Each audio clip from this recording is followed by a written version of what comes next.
J'espère que vous allez bien, que vous êtes en pleine forme. Je me dis que c'est le moment de vous faire une vidéo un peu face cam sans que les enfants soient là parce que parler d'un sujet comme celui-là, les enfants sont manifestement bien au courant, ils sont grands pour les trois plus grands et ils comprennent tout à fait, mais Pipito devient fou que du coup je n'ai pas été beaucoup plus loin dans, dans ces histoires un petit peu que vous aurez dû vous rendre compte dans notre quotidien sur cette fameuse, comme je l'ai appelée, et comme il s'appelle d'ailleurs, c'est sur cette violence psychologique que j'ai eue durant l'enfance. Ce n'est pas une... Donc soyons bien clairs, je n'ai manqué ni de soins, ni j'ai pas été frappée, j'ai pas eu de trucs comme ça, je n'ai pas été maltraitée, j'ai pas été mal nourrie, j'ai pas été en... J'étais à l'école, j'ai eu tout ce que je voulais, on partait bien souvent en vacances, etc. Donc franchement, au niveau physique, au niveau besoin, à part le besoin au niveau affectif et, le manque, je vais dire, de psychologie et le manque d'empathie, le manque de, de câlin, le manque de reconnaissance, il n'y a pas autre chose. Mais je voulais vous en parler parce que je pense que beaucoup de parents, enfin beaucoup de personnes qui sont parents, beaucoup de personnes ne connaissent pas ou ne se rendent pas compte parce qu'ils pensent que, étant donné qu'ils étaient de notre famille, étant donné qu'ils avaient un contact visiblement avec nous, pensent réellement peut-être que ce que j'explique et ce que je dis n'est pas vrai. Et encore maintenant, de toute façon, les personnes qui ont été responsables de cette espèce de manipulation et donc honnêtement maintenant pour en avoir vraiment beaucoup parlé, pour en avoir beaucoup pour m'être beaucoup expliqué, pour avoir regardé beaucoup d'autres choses à ce sujet, que ce soit en vidéo ou que ce soit avec un psy ou que ce soit voilà, comme ça, je peux le dire et poser les mots maintenant sur le fait que effectivement j'ai de la violence psychologique en étant enfant, adolescent et dans ma période adulte. Je ne suis pas responsable, et ça maintenant je l'ai compris, c'est pour ça que je me sens beaucoup mieux, c'est que je ne suis pas responsable de ce qui se passe et de ce qui s'est passé puisque j'étais un enfant, un adolescent et après une adulte, mais qui était formaté et qui était manipulé. Tout comme, je vais être honnête, l'autre enfant qui fait partie de ma famille, de cette fratrie, comment dire, hein, je ne sais pas si c'est frère ou sœur, mais voilà, de cette fratrie a été manipulé, mais dans le sens contraire. Il a été, lui, manipulé dans le sens où il était l'enfant parfait, il était le plus intelligent, il était le plus beau, il était intelligent, il était doué en sport, il était doué en dessin, il maçonne bien, il fait ceci. Tout cet enfant était parfait. Il était grand, il était le plus beau, il était le plus fort enfant, il était même en adulte. Enfin, voilà, il était, lui, manipulé sur ce sens où il était l'enfant star, l'enfant qu'on met là au-dessus pour mettre l'autre enfant plus bas et faire la comparaison des deux. Donc lui était cet enfant porté, cet enfant qui était tout le temps mis dans du petit coton et qui était vraisemblablement, malheureusement, le plus faible de la fratrie, puisque c'est celui qui aura, en tant qu'adulte, le plus compliqué à pouvoir se débrouiller, à pouvoir gérer les problèmes, à pouvoir faire face à une vie qui n'est pas facile toujours, parce qu'il a été justement mis à hauteur et que dès qu'il a un petit souci ou qu'il rate quelque chose, ben c'est tout de suite l'effondrement pour cette personne. Tandis que, inversement, moi j'étais dans l'autre sens, c'est-à-dire que moi j'étais la moins bonne, j'étais pas intelligente, j'étais ronde, j'étais exubérante, j'étais coconne, j'étais une... Voilà, hein, je vais pas dire le mot, mais voilà. J'étais une baracresse, voilà, j'étais là-dessous en fait. Et moi j'avais beaucoup de problèmes, vous comprenez. Donc il fallait que je sois tout le temps aidée parce que moi j'avais des problèmes, vous comprenez? La personne là, lui, non. Même si cette personne maintenant, en tant qu'adulte, en souffre énormément, et comme je vous l'ai dit, je ne peux pas exister en même temps que lui, parce que quand cette personne, ben, vous savez, maintenant j'ai pris le masculin, donc vous doutez que j'ai un frère, mais quand il rentre dans la pièce, il n'y a plus de place pour moi. Voilà, c'est ça, c'est que lui, quand il arrive, il n'y a plus de place pour moi. Et donc, mes parents n'ont pas conscience peut-être encore, malgré que je l'explique et malgré que je leur ai expliqué et que je leur ai dit, ils minimisent encore maintenant. Donc encore maintenant, ils ne se remettent pas en question et maintenant ils trouvent d'autres excuses dans le genre ils n'ont pas entendu, dans le genre ben, ce n'est pas vrai, dans le genre allez tu exagères, dans le sens de ben, c'est pas mes histoires, hein, ça c'est entre toi et ton frère, dans ces genres-là, vous voyez, et ils minimisent encore maintenant le problème et ils vont jusqu'à dire que ben, ce n'est peut-être pas vrai. Et que non, alors que autour de ça, il va y avoir d'autres personnes qui vont dire, bah si, quand même, c'est vrai qu'il a un petit peu le mieux vu et que les moutons noirs, là en dessous, il y a une différence. Et ça, c'est compliqué parce que bah, quand on ne l'a pas vécu et quand on est celui qui est là, ben, on ne comprend pas ce qui se passe là. Donc voilà. Et donc moi, je suis cet enfant qui n'a pas été construit émotionnellement. Moi, je n'ai pas été construit émotionnellement. On ne m'a pas expliqué ce que c'était la mort. J'étais confrontée, je suis arrivée devant un cercueil en me disant, oh, voilà, j'ai pas eu, en tout cas, je le dis ouvertement, je n'ai pas été construite émotionnellement. Je n'ai pas été éduquée de la bonne manière. Je n'ai pas eu ce qu'un enfant doit avoir dans sa construction. Donc je n'ai pas eu de mise en valeur en fait. Ben, mon frère, il était génial, voilà. Il était le meilleur, il était très intelligent. On lui a fait passer son permis à 18 ans. Moi, on ne m'a pas fait passer mon permis à 18 ans, c'est pas à moi de le passer. J'étais chez mes parents, il faut quand même bien que quelqu'un prenne les décisions pour moi en me disant, ben voilà, on va t'inscrire comme on l'a fait, on va te faire des cours de conduite, tu vas apprendre à conduire comme il a appris à conduire mon frère, etc. Ça, il n'y a pas eu cette chose-là. Ça, il n'y a pas eu. Il n'y a pas eu du tout. J'ai pas pu choisir ce que je voulais faire. On m'a imposé de rester dans cette école parce que j'étais pas mature et je n'étais pas assez... j'étais pas mature, voilà, je n'étais pas mature, j'étais trop jeune pour quitter cette école et aller dans l'école voisine qui aurait pu m'apprendre un métier. Voilà, parce que voilà, c'était non, voilà. Et je n'ai pas pu non plus aller, quand je suis sortie de ma troisième, j'avais 4 échecs, parce que moi j'étais comme tous les ados, j'ai pas pu déconner, voilà. J'avais 16 ans en même temps, et comme je vous l'ai dit, cette construction, je l'avais pas. Donc du coup, je faisais pas d'efforts. J'étais grosse, j'étais conne, j'étais pas très intelligente, enfin, tout ça, ça tournait dans ma tête d'ado de 16 ans. Donc fatalement, ben moi, j'étudiais pas, quoi. Ça sert à rien, de toute façon, je suis conne. Pourquoi est-ce que j'allais étudier? Ça n'aurait rien changé. Et donc, ils ne m'ont pas laissé la possibilité de refaire cette troisième et de pouvoir aller dans l'année suivante en prenant des sciences, par exemple, parce que mon frère avait raté en sciences et qu'il s'était pris la tête avec le prof de sciences. Voilà. Donc du coup, c'était pas possible. Moi, j'étais plus conne que mon frère, je n'allais jamais réussir. Donc ça, c'était pas possible. Mais par contre, après ma réto, on m'a dit, ben là maintenant, tu vas aller faire infirmière. Oui, j'ai pas fait de sciences. Je vais aller faire infirmière, tu as raison, ça va le faire. Évidemment, ça n'a pas fonctionné. On se doute bien que sans avoir eu de sciences, à partir de ma troisième jusqu'à ma sixième, il était impossible que je sois infirmière. Quand j'ai vu le truc d'anatomie, je me dis, j'y arriverai pas, ça c'est sûr. Pas parce que je suis bête, mais parce que j'ai pas de base en sciences. Donc, je vais jamais y arriver. Je ne suis pas habituée à avoir cette somme de travail qu'on me demande, puisque ben, on m'a mis, du coup, on m'a redescendu entre guillemets de catégorie.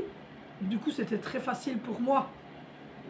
Je n'avais pas besoin d'étudier, limite j'allais au cours et puis je le faisais comme ça parce que ben, c'était trop facile pour moi évidemment puisque je comprenais ce qu'on me disait, voilà, mon fils est en technique, hein, je n'ai rien contre ça et mon suivant va sur ma langue professionnelle parce qu'il a trouvé sa voie et moi je ne ferai jamais ça avec mes enfants parce que ils ont tous des capacités dans les domaines qu'ils ont envie de faire, et ça c'est tout à fait normal, hein. Donc voilà. Et donc du coup moi j'étais là, les deux doigts comme ça, et j'attendais que le temps passe, quoi. Donc globalement c'est ça. Moi, ben voilà, je n'ai pas appris à conduire. On m'a jamais dit qu'on m'aimait. J'ai jamais entendu mes parents me dire qu'ils m'aimaient. Jamais, nada, jamais. Je peux vous le dire, ils m'ont jamais dit je t'aime, ils m'ont jamais dit que c'était bien, ils m'ont jamais rien dit, tout simplement. Et ça a continué en fait, hein. Tout le long de mon adolescence, on m'a dit que j'étais conne, que j'étais ronde, que j'étais... Voilà, je faisais du solfège, je faisais du piano, j'ai été jusque le plus loin qu'on pouvait faire. Et moi j'aurais bien continué, mais encore une fois ils ont pris la décision pour moi de dire que prof de musique c'était pas peut-être un boulot et qu'ils n'avaient pas commencé à faire ça. Enfin voilà, donc c'était toujours la critique facile. Et donc du coup ben, même ça j'ai arrêté. Et il faut savoir que ma maman n'est jamais venue me voir ni en concert, ni me conduire, ni rien du tout. Elle n'a jamais vu un de mes concerts de piano, elle n'a jamais vu un de mes concerts de solfège, rien. Oui. Donc très simplement, j'y allais toute seule, et mais juste j'y allais toute seule. On venait me rechercher quand le concert était fini. Donc mes parents n'ont jamais vu un concert, ils savent même pas, voilà, ils n'ont jamais vu. Par contre, l'autre enfant, il faisait du foot, et là, c'était waouh, là, le meilleur, il monte en Provence, c'était l'enfant parfait. Et donc, il a été manipulé, mais dans l'autre sens. Donc, c'est compliqué. Et donc, comme je vous ai dit, je ne pouvais plus, et plus j'avançais dans l'âge, mais plus ça continuait en fait, parce que quand je me suis mis en ménage, ben, on venait chez moi tous les jours pour venir dire ah, t'as pas encore fait ton ménage, hein, il y a encore trop de linge qui traîne, hein, fais bien de demander à ta mère de venir t'aider parce que je vois quand même bien que le ménage ne se fait pas correctement, hein, mais ton mari, hein, qu'est-ce qu'il fait, hein. Et c'était tout le temps des trucs comme ça, jusqu'à ce que j'accouche, et que là encore, voilà, Dimitri voulait que j'allaite, j'ai essayé d'allaiter, mais psychologiquement, ils étaient là en train de me rabâcher les oreilles autour de moi dans la chambre d'hôpital en me disant mais si tu n'y arrives pas, c'est pas grave, hein, donne le biberon, hein. Si tu n'y arrives pas, c'est pas grave, hein, donne le biberon. Et donc au final, ben oui, limite, donne le biberon parce que comment voulez-vous qu'on ait une montée de lait dans ces conditions? J'étais dans mon salon chez moi, j'essayais de tirer un peu mon lait, j'avais les parents qui rentraient, c'était impossible, c'était impossible. J'ai pas acheté une tenue pour mon bébé, j'ai pas acheté la poussette, j'ai pas acheté la chambre, j'ai pas choisi la chambre, je n'ai rien choisi. Mais pour aucun de mes enfants en fait, donc c'était toujours on va le faire, on achète, on prend, comme si c'était pour me faire dire que j'étais pas capable de le faire en fait.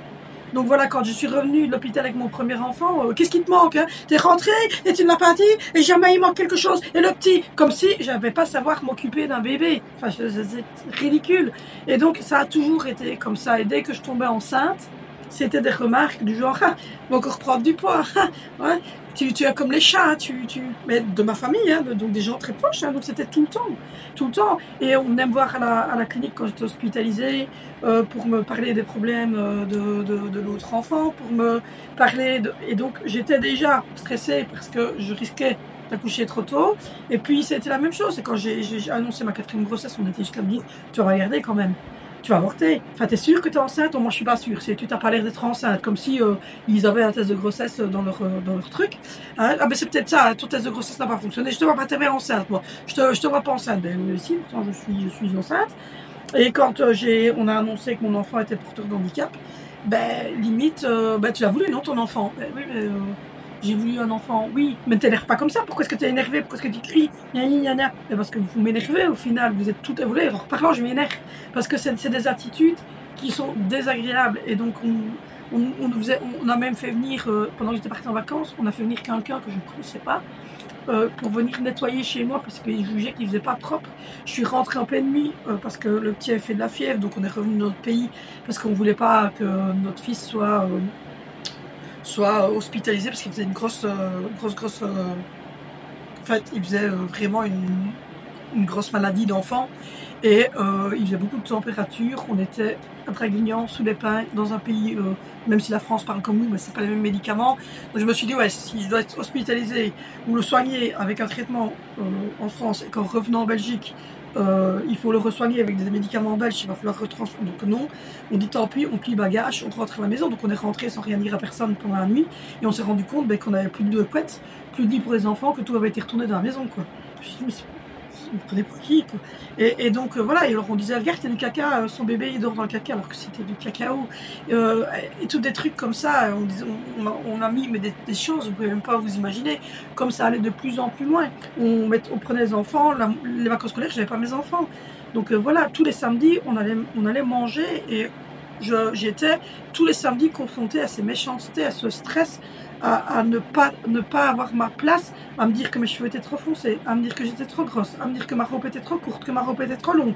Je ne savais pas que c'était Noël et qu'on devait s'habiller si pépette, ou à me dire que le petit n'était pas bien mis, ou que que la petite, c'est parce que le papa parce que Dimitri la tenait tout le temps comme ça qu'elle était courbée, à me dire que enfin, tout le temps des trucs et des trucs et des trucs et des trucs.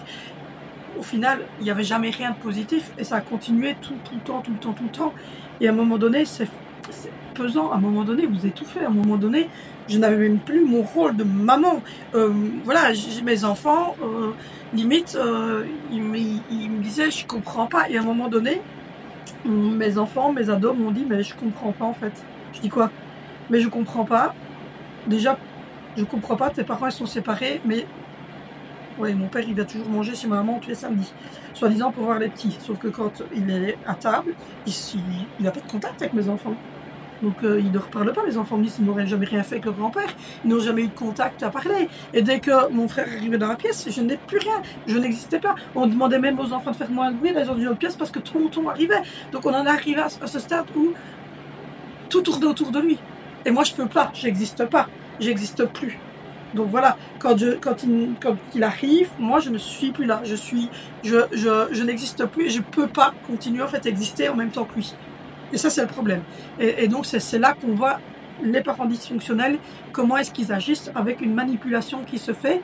Et quand vous allez contre leur truc, eh ben c'est vous qui êtes la mauvaise. C'est moi qui suis partie trop tôt. C'est moi qui suis méchante. C'est moi qui suis ceci. C'est pas eux. Eux, ils ne se remettront pas en question sur les erreurs faites. Voilà. Erreurs qui, pour moi, n'auraient pas dû être faites, puisque moi-même, en tant que maman, je fais des erreurs, mais pas des erreurs pareilles. Donc voilà, je n'irai jamais dire à ma fille de 13 ans qu'elle est une ETE, et je n'irai jamais dire à mon fils qu'il est moins ou mieux que son frère, jamais. Voilà, chaque enfant est différent, et c'est tout pour la ligne. Et donc, du coup, même au niveau médical, en fait, pour ma fille, limite, c'était même pas moi qui avait mon mot à dire, limite j'arrivais au stade où ma maman venait aux réunions de parents pour Angelina, venait chez le médecin avec moi, enfin, donc c'était vraiment trop prenant pour moi et c'est cette dysfonctionnalité là de parents qui pose ce problème. Et donc ça construit à quoi? Ça construit à vous avez un devant vous. Alors moi j'ai la chance justement d'avoir été cette personne, cet enfant qui a dû tout le temps se remettre en question et qui a avancé toute seule en essayant de se débrouiller et en essayant de vivre les choses qui arrivaient comme elle pouvait en fait, parce que ben voilà, on me donnait pas d'informations, donc voilà, on me disait pas il y a ça, enfin voilà, donc je me suis retrouvée à 12 ans à être réglée, je savais même pas, voilà, j'ai fait quoi, donc c'était voilà, à 13, 14, 15 ans, on commençait déjà à me donner des préservatifs, alors que moi j'étais encore au stade des petites nattes et je comprenais rien du tout, quoi, parce qu'à l'époque, enfin voilà, ma fille à 13 ans, elle n'est pas intéressée du tout par pas du tout, et même pas du tout, voilà. Donc il y a peut-être des filles qui sont plus tôt, des filles qui sont plus tard, moi, mais ma fille, pas du tout, voilà. Et donc quand je me suis retrouvée face à d'autres parents, à d'autres familles, mais je me suis dit c'est bizarre, où vos grands-parents ils s'occupent pas de tes enfants, ils viennent jamais, ben non, ben, c'est des grands-parents quoi. Et oui, mais moi elle prend les enfants, on y va tous les samedis, on fait l'anniversaire là-bas, on fait Noël là-bas, on fait Saint-Nicolas là-bas, on fait Pâques là-bas, j'ai fait la communion, j'ai fait les baptêmes là-bas, c'est eux qui ont tout fait, les subventés, mes machins, moi j'ai rien fait de tout ça, les tenues, c'est elle qui achète tout pour l'école, et je me suis dit, mais bien c'est... Et puis je me suis rendu compte qu'en fait, ben non, c'était complètement, mais dingue quoi, que c'était pas normal ce qui se passait, et que on était au stade où ben, je n'étais même plus une maman. Et donc, je me suis dit, mais ça va pas du tout là, ça part en live total, il y a un problème. Et donc j'ai commencé alors à ce moment-là à regarder un peu mes amis, etc. Le seul couple d'amis que j'ai, avoir leur comportement avec leurs enfants, avec leurs parents, avec les grands-parents, avoir leur comportement de papa vis-à-vis de leur fille, etc. Et je me suis rendu compte qu'en fait, ben, il y avait un souci chez moi, quoi. Il y avait un souci dans ma famille. Effectivement, ma famille, mais je parle de ma famille, je parle de parents et de frères-sœurs. Hein. Je parle de noyau, je parle pas en général autour. Hein. Je parle vraiment que de ce noyau-là. Quand je dis ma famille, c'est ce noyau-là. Et donc, je me suis dit, il y a un souci, en fait. Et à un moment donné, ben, dans une discussion à table, ça a été trop loin et j'ai mis un terme à ce moment-là en disant, mais je peux plus, en fait, faire ça. Ça n'apporte plus rien à mes enfants, puisque moi, mes enfants m'ont dit, on voit pas ce qu'on fout le samedi là. Et ils ne veulent même pas y aller spécialement. Maintenant, il n'y a pas d'enfants qui réclament vraiment d'aller en vacances, etc. comme avant. Donc, j'ai pris la décision, effectivement, de couper les ponts avec 2 personnes. Si vous avez bien suivi l'invité, vous savez c'est qui. Et avec la 3e personne, j'ai toujours des contacts, je lui sonne tous les jours. Elle a encore les enfants, là. Mon mari va les chercher, il a oublié d'ailleurs la boîte pour ma maman, justement. Et là, j'ai mis un frein aussi, donc voilà.